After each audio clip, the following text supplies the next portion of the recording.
Welcome back to the channel, guys. Thanks for tuning in. I hope everybody's having a good day. If you're new to the channel, thanks for watching.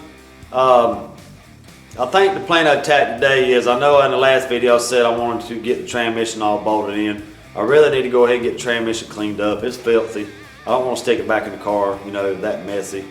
But I think the best course of action today is to go ahead and get the oil pan tapped, just in case if I screw it up. Fingers crossed, guys, that I don't. If I do and have to replace the oil pan, I'll take it somewhere and actually have a bung welded in, so we don't have to worry about having this issue. But I think that'll be the best thing to do today, is go ahead and try to get this thing tapped, just in case if I do screw it up, I won't have to unbolt all that crap just to get the motor back out. It'll be a whole lot easier to pull it out and take the oil pan off now. So that's what the plan of attack today is. You do want to use a 3/8 MPT tap for the threads on that piece that you get from On3. So we're going to use a 3/8 MPT tap, and you want to use what they call a oil pan punch with a 5/8 base. So you just want to drive this thing in all the way to it gets down to that 5/8 base. We got all of our pieces right here from On3, our return line, feed line, all that good stuff. And when we get done with everything, we got a couple packages, of course, from one of our favorite places to order, Rock Auto. And we also have one from another place that we like to order from, eBay. So we got them two packages to open up today. I went ahead and picked up a oil filter from Advance using a online code. This is, I'm gonna say, probably about 3 inches long, maybe. It still might be too long, because I don't want to run a relocation kit, because a lot of times those things are bad about leaking, and I don't want to buy one of the Ford Racing 90 degrees, because those things are like $100, man. I mean, that's just stupid, you know, how much they want for one of them things. In my opinion, you know, that's $100 that I can spend somewhere else on the car. So we're just going to run a shorty oil filter. Hopefully that will work. If not, we'll take it back. I do know Wix makes a real short one, but that's the plan of attack today, guys, is to try to get this hole popped in this thing, get it threaded out, just in case if I screw it up, we ain't got to unbolt all that stuff to get the motor back out to replace the oil pan.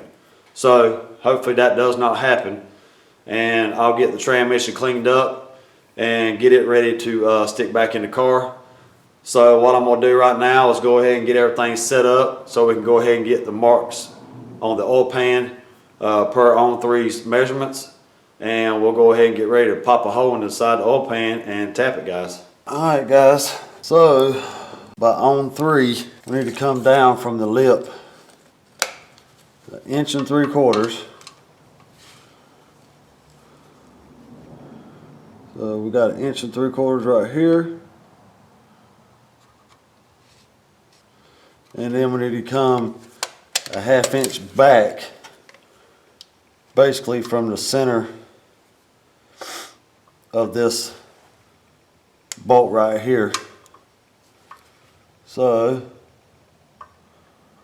it should be right in this area right here somewhere. So what I'm going to do now is get a wire brush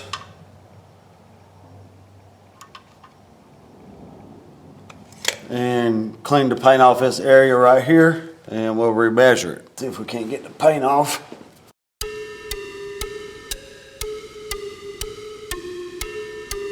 Alright, now we'll take and remeasure it.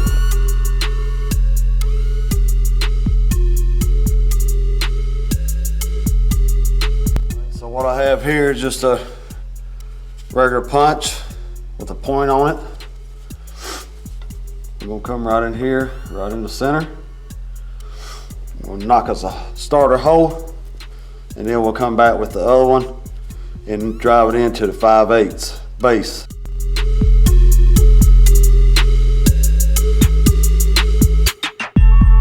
There we go. Got a starter hole. Now let me grab the other punch with the 5/8 base on it and get it drove in. All right, now we have our oil pan punch. Might take a little beating to get this thing in there, but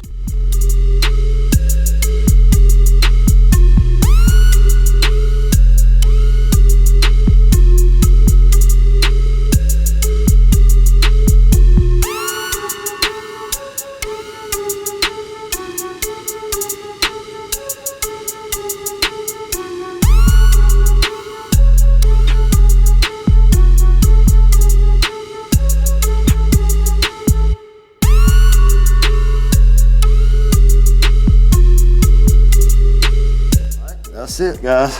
Now what we need to do is get the tap, put a little grease on it, and get it ready to tap it. All right, guys, I'm just gonna take a screwdriver and make sure we got some clearance.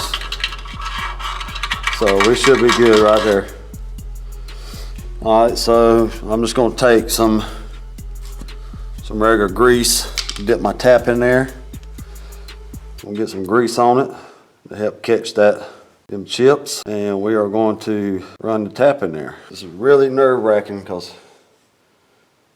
you don't want to screw up.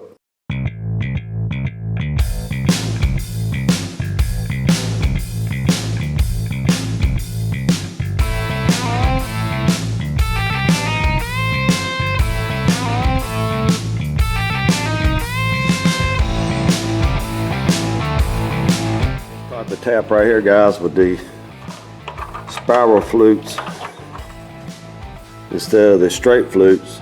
This thing here will actually pull the chips out instead of pushing them in like a normal tap would do. Take these gloves off. I feel like we got some threads in there. Let me grab the fitting and kind of screw it in there and see how it feels before we try to cut any more threads. We got our fitting right here. I'm just going to screw it in there and see how it's feeling. All right, so let's go in a little bit more with the tap.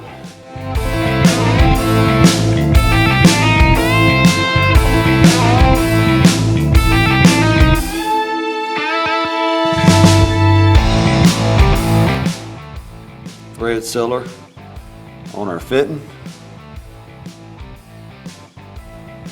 Try to get this thing set up best we possibly can get it done. Like I said, this thing ain't got to be perfect. I mean, it's just a return line. It's not like it's got pressure on it. So we're gonna get the thread sealer on there, screw it in, tighten it up. Basically just gonna screw it in until it bottoms out on the hex.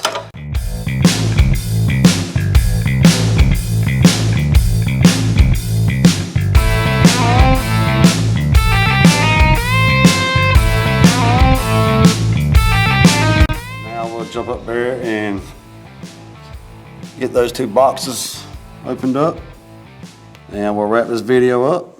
All right, guys, let's get the two boxes opened up here real quick. Like I said, one's from Rock Auto, one's from eBay.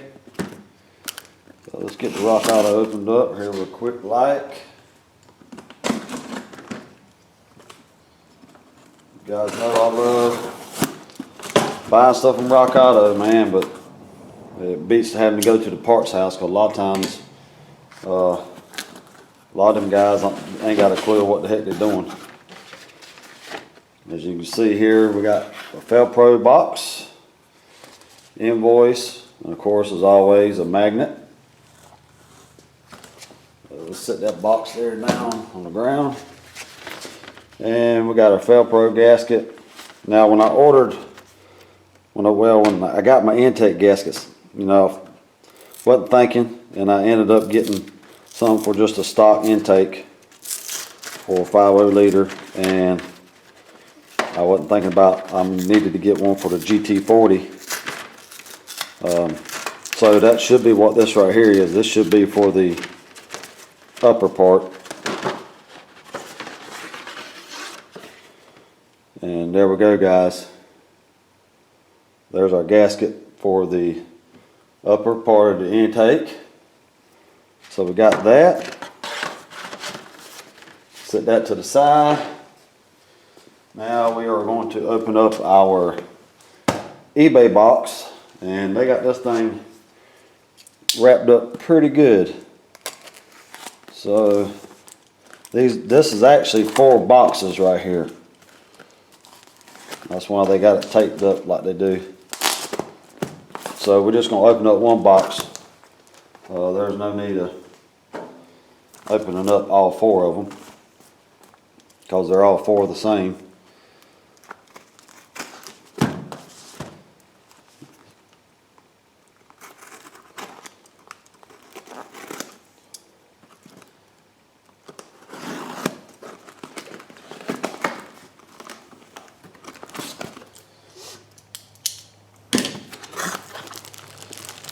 And I'm sure you guys know what this is. This right here is going to be our wrap. This is just your regular fiberglass wrap. This is no DI or anything like that. And it comes with the bands. So we got 4 rolls of that. I believe all 4 rolls, shipping and all, was like 35 bucks. So that's going to be coming soon, is getting all the hot side wrapped up. Nothing fancy on the heat wrap. 35 bucks for all 4 boxes. And those are 50-foot rolls.